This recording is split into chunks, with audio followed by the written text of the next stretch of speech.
Hello students, welcome to Bright Mind Gurukul. आज हम standard 11 की अकाउंटेंसी का एक बहुत इंपॉर्टेंट कॉन्सेप्ट पढ़ने जा रहे हैं। इसके बारे में हमारे यहाँ दो हमने क्लासेस ऑलरेडी कर लिया है। अकाउंटिंग इक्वेशन क्या होता है इसको हमने डिस्कस किया है, डिफरेंट डिफरेंट सिचुएशंस भी डिस्कस किया है। तो आई होप मेरे सारे ऑनलाइन के बच्चे, आप लोगों को ये क्लियर भी हुआ होगा।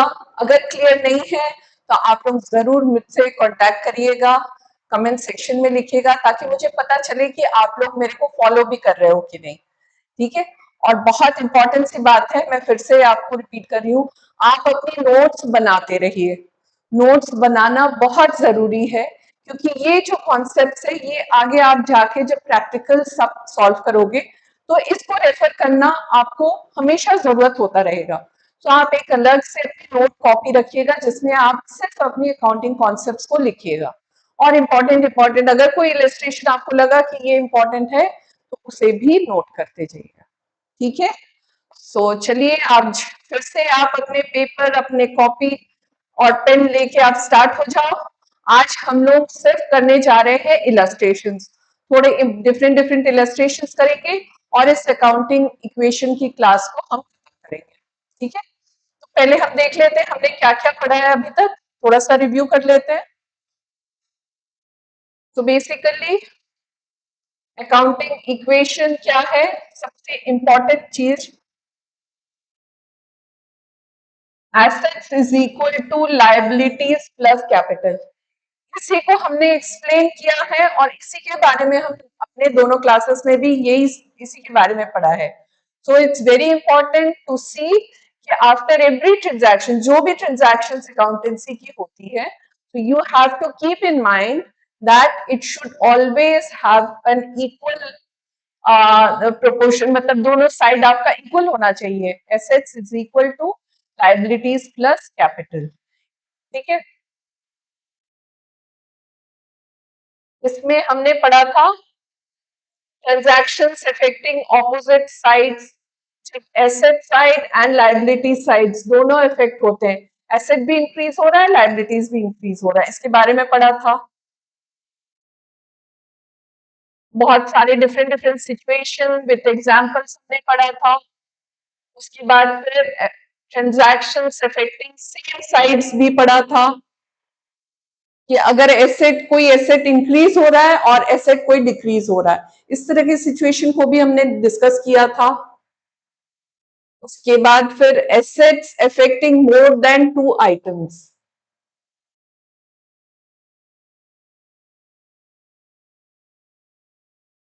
वो भी एक सिचुएशन पड़ा था। इसको आप जब इलस्ट्रेशन करेंगे तो ये सारी सिचुएशंस को हम टेकअप करेंगे। Okay. And why is it important, this also, all these are theory parts, इसमें से आपके थ्योरी के क्वेश्चंस भी आएंगे और आपको प्रैक्टिकल क्वेश्चंस, इलस्ट्रेशंस भी आएंगे, प्रैक्टिकल क्वेश्चंस भी आएंगे। के बाद मैंने ये एक छोटा सा एग्जाम्पल हमने सॉल्व किया था एक साथ। उसके बाद आज हम इस क्वेश्चन को टेकअप करते हैं, ये वाला। सी,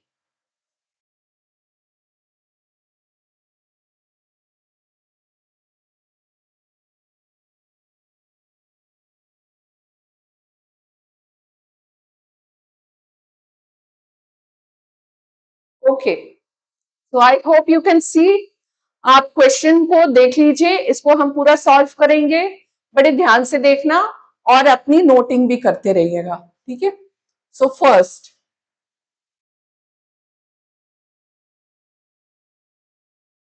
Harish started business with cash 1,80,000। जब हम अकाउंटिंग इक्वेशंस की सम को सॉल्व करते हैं तो पहला काम है, हम अपने अकाउंटिंग इक्वेशन को पहले लिख लेते हैं। लायबिलिटीज प्लस कैपिटल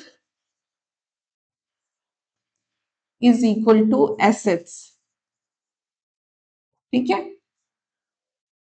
तो Harish started business with cash, cash आ रहा है, so cash is a asset, 1,80,000। ये कैसे? Harish started business, therefore this is a capital for the business, so capital हो गया 1,80,000। so both sides are matching। now purchase goods for cash 60,000 and credit 30,000। so cash में 60,000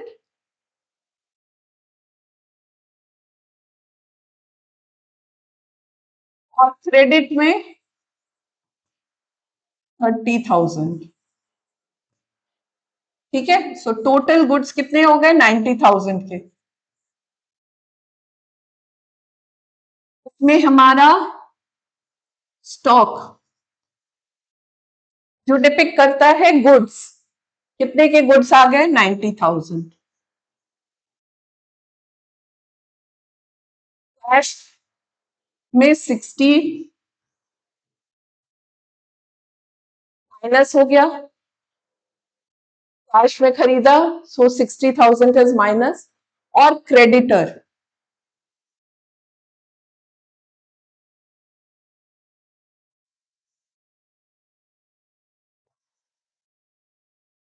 30,000।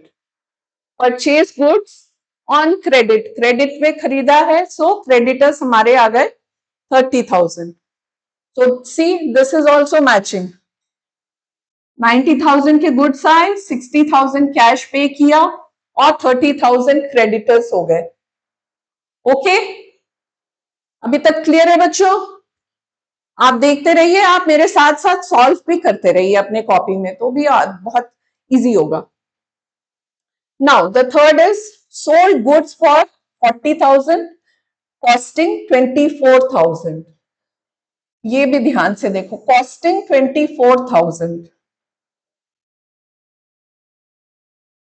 का मतलब है कि goods जो है जिसका कॉस्ट प्राइस है 24,000, उसको सेल किया गया है 40,000 पे। मतलब प्रॉफिट आपके कितने हो गए? Sale price minus cost price is equal to 16,000। ये आपकी प्रॉफिट हो गई। तो आपने कितने की गुड्स आपने सेल की? -24,000। आपका गुड्स जितना था, आपका स्टॉक उतना से कम हो गया, सो 24,000 की गुड्स आपने सेल की 40,000 में। तो आपके पास ये फॉर कैश, कैश आपका आ गया कितना? 40,000। ओके, 40,000 आपने सेल किया है, कैश आपके पास आ गया 40,000 और गुड्स की कॉस्ट थी 24,000, तो आपका प्रॉफिट हुआ 16,000। अब इस इक्वेशन में मैंने इससे भी डिस्कस किया था कि अगर कोई प्रॉफिट या लॉस या एक्सपेंसेस ये सब आ रहा है, ये सारा चीज हमारा कैपिटल में एडजस्ट होता है। सो हम ये जो प्रॉफिट है इसको हम कहाँ एडजस्ट करेंगे? Capital plus 16,000। ओके, और हम हर सिचुएशन के बाद अगर जगह हो तो आप हर एक ट्रांजैक्शन के बाद टोटल भी कर सकते हैं, देख सकते हैं। This is 40 minus 24 is 16,000, so they are matching, right? Now rent paid,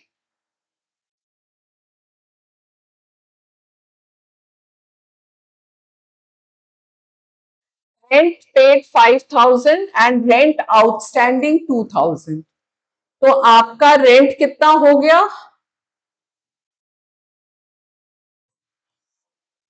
paid हो गया, यानी कैश में पे हुआ है 5,000 और आउटस्टैंडिंग है 2,000। So total rent is 7,000। Rent is a expense सो हम कहाँ से लेस करेंगे? -7,000। अब हम इसको कैसे दिखाएंगे? कैश में मैंने पे किया है -5,000 और ये हमारा आउटस्टैंडिंग हो गया 2,000।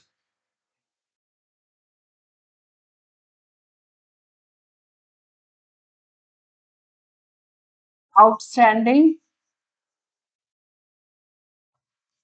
Expenses 2,000। Okay, outstanding is plus, liability side में आउटस्टैंडिंग हो गया 2,000, कैपिटल में से एक्सपेंसेस डिडक्ट हो गया 7,000 और कैश में से -5,000। So you see, this is also balancing, right? Rent भी हो गया।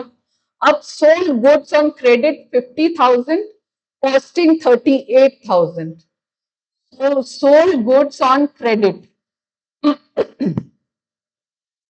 50,000, कॉस्ट प्राइस क्या था? 38,000। उसको मैंने सेल किया है कितने में? 50,000। तो मेरा प्रॉफिट क्या हो गया?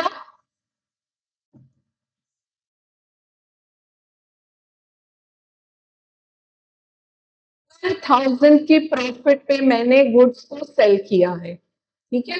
कॉस्टिंग 38,000, फिर हम माइनस करेंगे 38,000 स्टॉक से निकल गया, जो कॉस्ट प्राइस है वही निकलेगा क्योंकि स्टॉक में हमारे कॉस्ट प्राइस पे ही सारे गुड्स रहते हैं। सो -38,000 और ऑन क्रेडिट यानी हमारे डेटर्स मुझे अभी मिले नहीं है, मुझे पैसे बाद में मिलेंगे। सो 50,000, ठीक है, and profit is 12,000। So again, see the equation is matching. 50 and -38 is 12,000 और ये 12,000 आपका यहाँ पे profit. Salary paid in advance, salary is prepaid salary, हम यहीं पे लिख रहे हैं।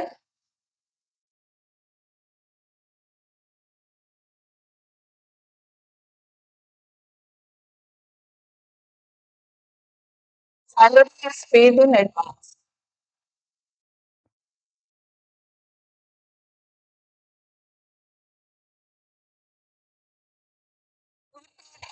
Part of an asset, prepaid is 3,000,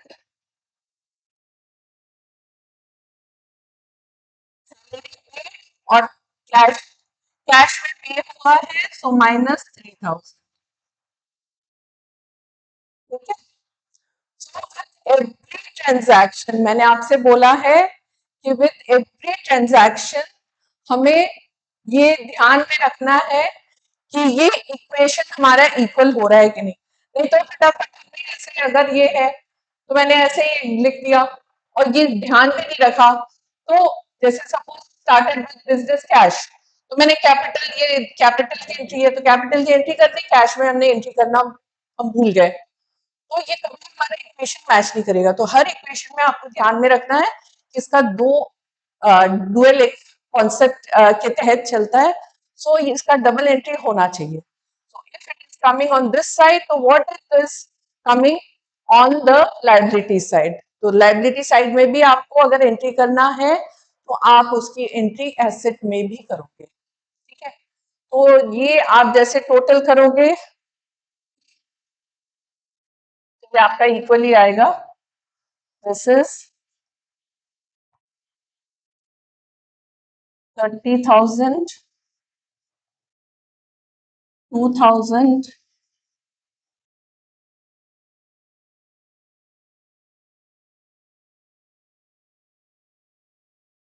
21।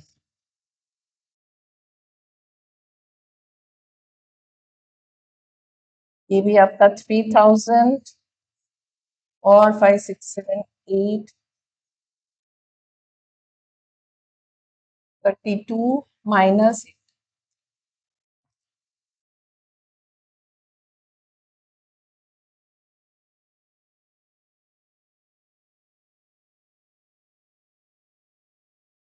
ठीक है।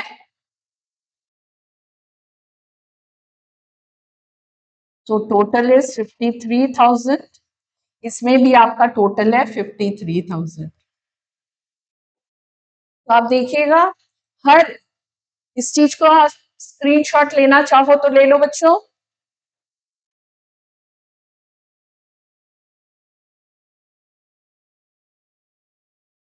इस सम को आप खुद से सॉल्व करेंगे और उसके बाद फिर मैच करिएगा जो हमने सोल्यूशन दिया है। आप इसका स्क्रीनशॉट ले सकते हो, सम को खुद से सॉल्व करना और उसके बाद फिर मेरे ये सोल्यूशन से मैच करना। अगर इसमें कोई प्रॉब्लम होगा, कुछ भी कॉन्सेप्ट में कहीं पे भी दिक्कत हो रहा है समझने में, तो जरूर क्वेश्चन करिएगा, ठीक है, तभी आपको समझ में आएगा।